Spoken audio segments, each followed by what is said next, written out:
Hey everyone, welcome back to another live.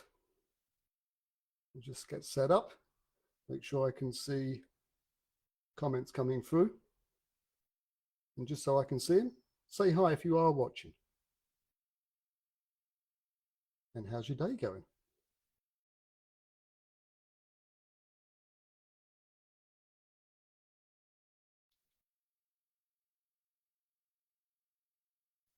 It's been a hot day here today.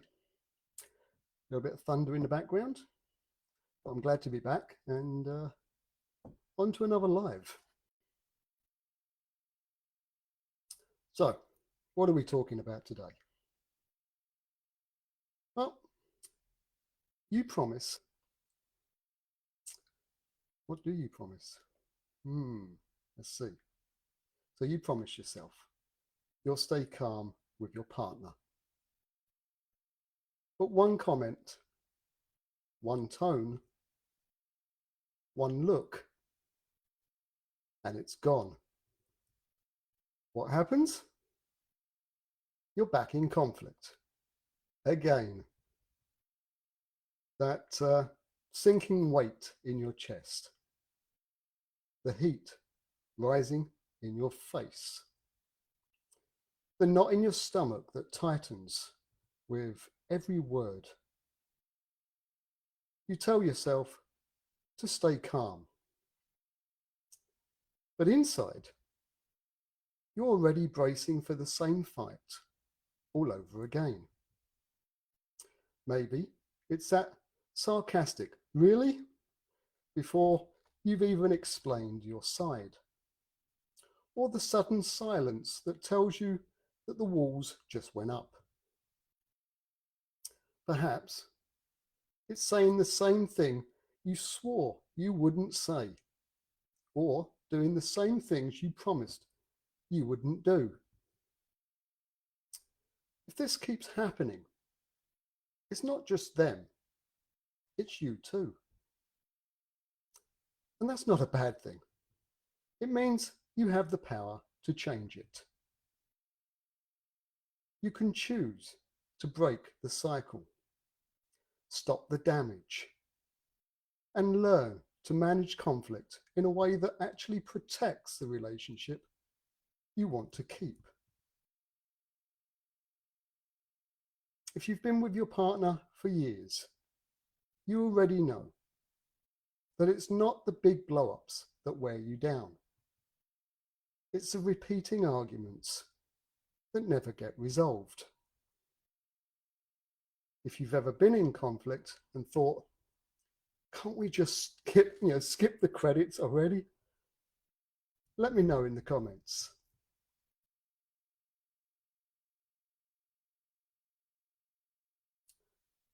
If we've not met before, I'm Robert, and I help people manage conflict with calm, confidence, and clarity, whether that's years after the conflict itself or before the next one begins. If you found yourself stuck in the same fight with your partner, maybe the words change, but the feelings don't. But you know how exhausting it can be. So tonight, we're going to break down why these patterns keep happening and the exact steps you can take to stop them. So today's live is titled, How to Stop Repeating the Same Arguments with Your Partner and Finally Break the Cycle. So remember to say hi in the comments if you are watching live, or type replay if you're watching this later. Now, let's get real. Whether you've been together for 10 years, 20 or more, you know how quickly little things can snowball. Think about the last time you had an argument with your partner that felt like déjà vu. Maybe it started over something small, a tone of voice, a forgotten task, a disagreement about money or the kids, but within minutes, you were right back in the same heated place. And you probably knew how it would play out before it even happened. That same back and forth that goes nowhere. The same walls going up. The same silence afterward. And that same pit in your stomach that says, here we go again. You know the drill. Maybe it's the classic eye roll, even before things started, before they even finish their sentence. Or maybe that moment when you've already rehearsed. You've rehearsed your comeback in your head before they've stopped even talking. So what's your here we go again moment? Drop a word or two in the comments. Keep it light. I think we all know what you mean. But seriously, it's not just frustrating, is it? It's exhausting. It wears you down. It chips away at trust, at respect, and at the closeness you already have, but you actually truly want to feel. And here's the truth. These cycles don't break on their own. If we don't step in and change how we respond in the arguments, well, the arguments just get shorter in time perhaps, but bigger in impact. Because, well, every time we go through that loop, we reinforce it in our brain, in our body, and in the relationship itself. Here's what's really going on. Something triggers you. And it's often something subtle, but loaded. Maybe your partner interrupts you mid-sentence. Maybe they make a joke you don't find funny. Maybe they bring up that topic you've clashed over before. In that moment, your nervous system kicks into autopilot. Yeah, you know, the fight, flight, freeze, or fawn. You might notice it in your body. The tightening of the chest, your jaw clenching, your shoulders tensing. Or maybe you don't notice the physical signs at all. You just feel the sudden rush to defend yourself, to prove your point, or to shut the conversation down before it gets worse. And once you're in that reactive state, your brain isn't focused on resolution anymore. It's focused on survival. That's why you end up saying or doing things you regret later. It's why you replay conversations in your head, wishing you could take back a moment or change your tone. Then comes the repair attempt. Maybe an apology. Maybe an awkward peace offering. Or maybe just pretending nothing happened. And for a while, things feel okay. Until the next trigger comes along and you're right back where you started. But here's the thing. This isn't bad communication. It's a trained cycle. Your brain and body have learnt this pattern. And the more it happens, the faster and easier it becomes to fall into the same pattern again. You see, it's like muscle memory, except instead of helping you, it keeps you stuck. So here's the shift. Breaking the cycle isn't about never arguing again. That's impossible, right? It's about interrupting the pattern before it runs you. So you're responding instead of reacting. And this comes down to 3 key shifts, the same ones I teach inside Aspire. But before I share them, here's something I want you to see.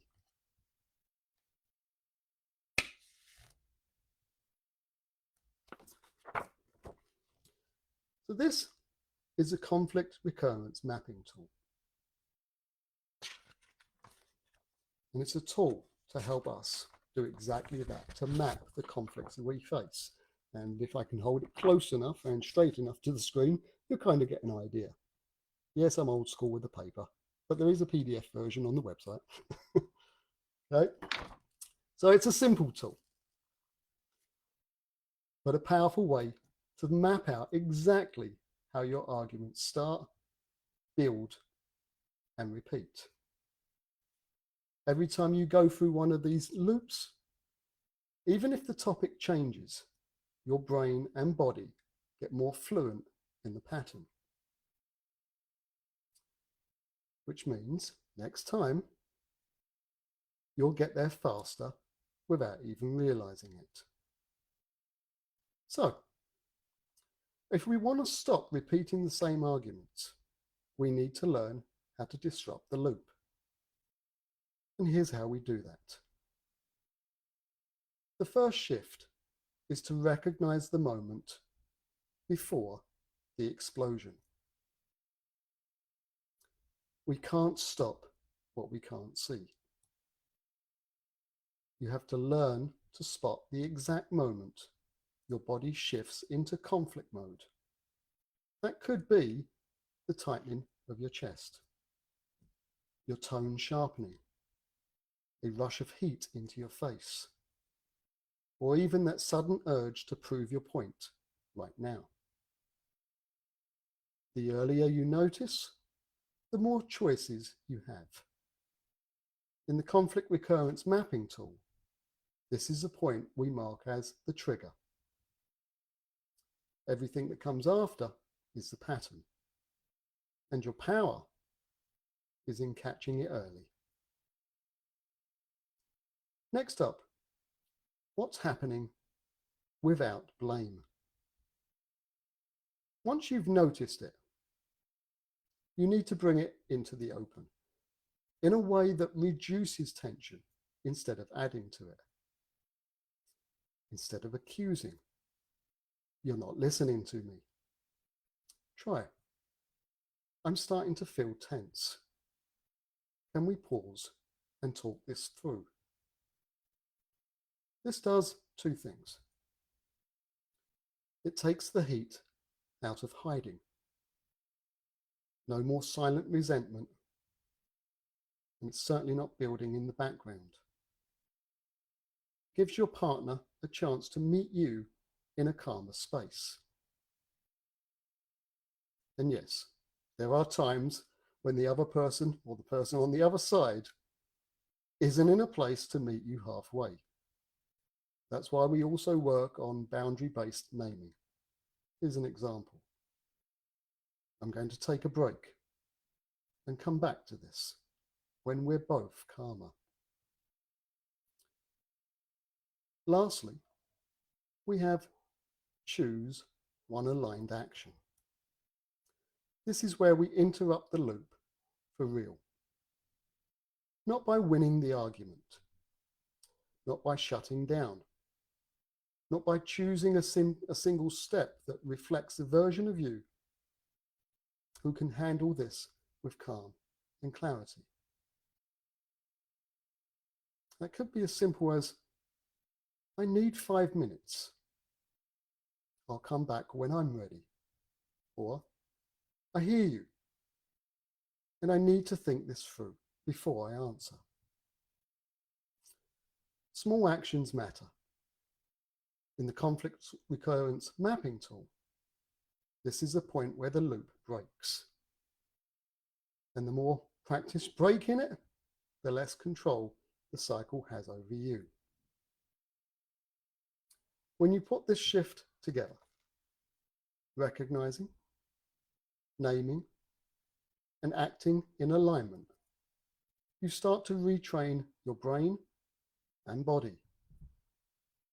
The arguments may not disappear overnight, but they stop feeling inevitable.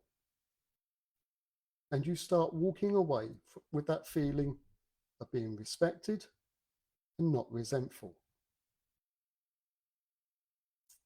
A few months back, I worked with someone and feel his story is worth sharing.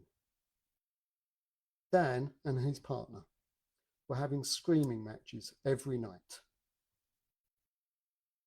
But there was a constant undercurrent of tension. You know the type, when you're never quite sure if a conversation will stay calm or take a turn. In one of our sessions, we went through the conflict recurrence mapping tool together. When Dan mapped out his cycle, it became crystal clear. The trigger was when his partner usually questioned how he handled something with the kids. The autopilot reaction was that he'd jump in on the defensive, taking over everything. And took over the entire thing just to justify his decision. So he would snap every time. The escalation was his pattern. But the true escalation was that his partner's tone would sharpen and his voice would rise to match. As we know, conflict elevates. Then came the crash. One of them would storm out, and they'd barely speak until the next morning, or even later. When he saw it on paper, his first words were, "It's like watching a rerun of a show I don't even like." That week, something happened that would have normally set that right back into the same loop. His partner questioned why their son's homework wasn't done yet. He felt that rush of defensiveness starting all over again. His chest got tight, his jaw set. But that is when he caught himself. Instead of firing back, he remembered shift 1, recognize the moment. Then he used shift 2, name it without blame, by saying, "I want to hear you, but I'm feeling too worked up right now. Can we talk after dinner?" Now, they didn't resolve the homework question, not right away anyway. But they didn't spiral.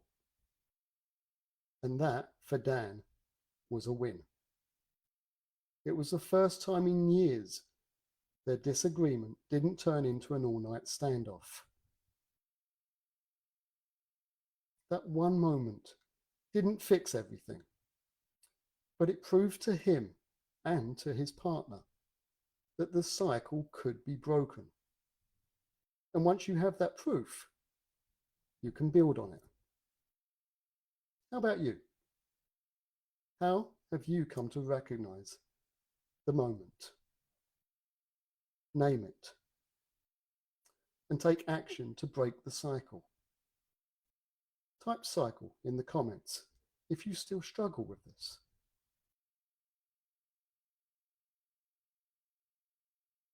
As it goes for you, well, imagine being able to disagree with your partner and still find peace. Wouldn't that be nice? Let's look at the future you're creating. If you're comfortable, close your eyes for a second and picture this. You walk into a conversation that a month ago would have been an argument waiting to happen. But this time, your chest stays open. Your voice Stay steady. You're actually hearing your partner's words, not just preparing your counterattack. You share your side calmly, and they listen. Not perfectly, not like a Hollywood movie, but enough that you both leave the conversation without that knot in your stomach. There's no replay running in your head all night long. No silent tension in the next morning. No pretending everything's fine when it's not. Instead, you feel lighter, clearer. You start noticing more moments of peace between you and real connection creeping back where the arguments used to live. And over time, you don't dread bringing up those walking on eggshells topics anymore. You know how to pause before your words go somewhere you'll regret. You can set a boundary without guilt. You start trusting yourself again, and your partner starts trusting you too. Now, imagine what this does, not just for you, but for your relationship. You're not walking on eggshells. You're not measuring every word. You're not teaching your kids that conflict has to be loud, ugly, or avoided. Instead, you're showing them, and yourself, that conflict can be managed with calm, confidence, and with the kind of clarity that keeps relationships strong with respect. That's the life we're aiming for. And it starts with one choice to break the cycle. And when the next disagreement happens, because it will, you won't feel that same pit in your stomach. You'll feel steady. You'll know exactly what to do. Share a single word in the comments that describes how that would feel to you. If you were able to picture yourself in that calmer, clearer version of you, the one who can manage conflict without fear or regret, then now is that time to take the next step. I created the conflict recurrence mapping tool to help you see the patterns in a way that makes them feel impossible to ignore and completely possible to change. You'll uncover the exact triggers pulling you into the conflict, how your reactions are keeping the cycle alive, and where you can interrupt it to protect your peace and your relationship. Drop map in the comments and I'll send you the free link and you can start mapping it out tonight. And if you're ready to go deeper, I offer a free 30-minute consult. No pitch, no pressure, just a grounded conversation to explore where you are now and where you want to be and how you can get there. Drop "Let's Talk" in the comments or DM me and I'll reach out personally. The cycle doesn't break itself, but one decision can. You don't have to keep living in the same cycle. You can protect your relationships and your peace. It starts with one choice. As always, thank you for being here. Thank you for reflecting. And thank yourself for being open to this kind of growth. Stay calm, stay kind, and stay clear. You don't have to fear conflict. You just need the tools that meet you where you are. See you next time, and thanks for being here. All the best.